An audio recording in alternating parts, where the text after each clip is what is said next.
Assalamualaikum warahmatullahi wabarakatuh. Selamat pagi, salam sejahtera untuk kita semua. Yang terhormat, Bapak Arif Mahyafani SHMPD, selaku dosen pengampu mata kuliah Sumber dan Media Pembelajaran SD, serta rekan-rekan sekalian. Pada pagi hari ini, kami akan memaparkan materi mengenai bentuk dan belajar berbasis aneka sumber. Selanjutnya, kami akan memperkenalkan diri masing-masing. Yang pertama, ada saya, Mailani Putri dengan NIM 208000011. Selanjutnya, saya Hebi Sadulia dengan NIM 20800002662. Dan saya Karina Putri Pramesti 208000115. Yang terakhir yaitu saya Ninda Yutami dengan NIM 219900026. Selanjutnya, saya akan memberikan pembahasan mengenai dua materi yang akan kami jelaskan dari bentuk dan belajar berbasis aneka sumber. Yang pertama, pendekatan belajar berbasis aneka sumber, dan yang kedua, bentuk sumber belajar. Yang pertama, pendekatan belajar berbasis aneka sumber. Belajar berbasis aneka sumber dalam kurung bebas telah menjadi paradigma belajar saat ini seiring dengan kemajuan ilmu pengetahuan dan teknologi. Dalam kurung iptek, manusia dapat dengan mudah memperoleh ilmu pengetahuan dari berbagai sumber yang beraneka ragam serta dari segala penjuru dunia.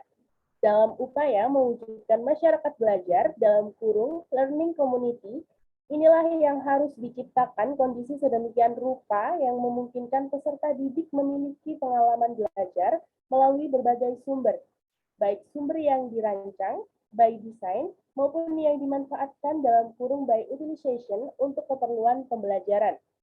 Sedikit akan saya uraikan mengenai by design. By design yaitu media rancangan karena perlu dirancang dalam persiapan khusus untuk tujuan pembelajaran tertentu.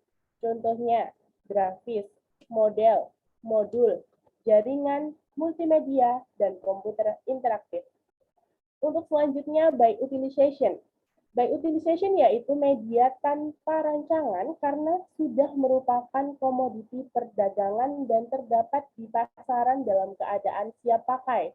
Contohnya, barang sebenarnya, lingkungan, narasumber, dan fenomena alam. Selanjutnya, menurut Brown and Smith, 1996 dalam kurung Siregar 2008.24, menurut Brown and Smith, sebenarnya istilah belajar berbasis aneka sumber belajar seperti buku, kemudian terjadi peningkatan penggunaan media termasuk bahan-bahan belajar terbuka, petunjuk belajar, petunjuk buku teks, buku kerja, paket-paket video dan audio. Akibat perkembangan teknologi dimungkinkan untuk menggunakan media canggih, termasuk yang pertama, computer-based learning package, dan yang kedua, computer conference, yang ketiga, CD-ROM, multimedia. Untuk selanjutnya akan dipaparkan oleh rekan saya. Untuk Karina, disilahkan.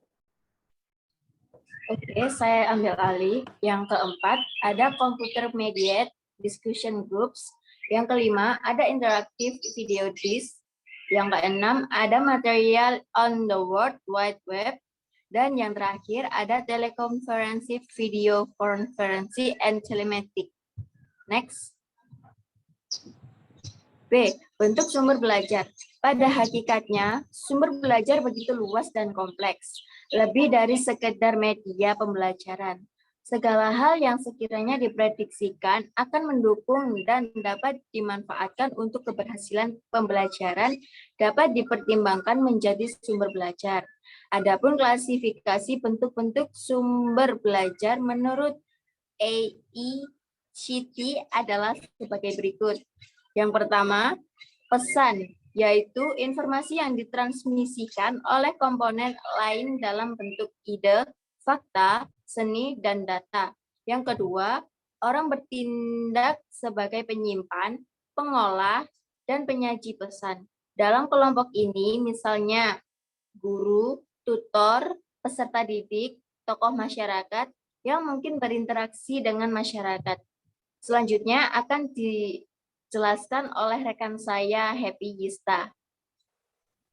Baik, selanjutnya klasifikasi bentuk-bentuk sumber belajar yang ketiga yaitu bahan.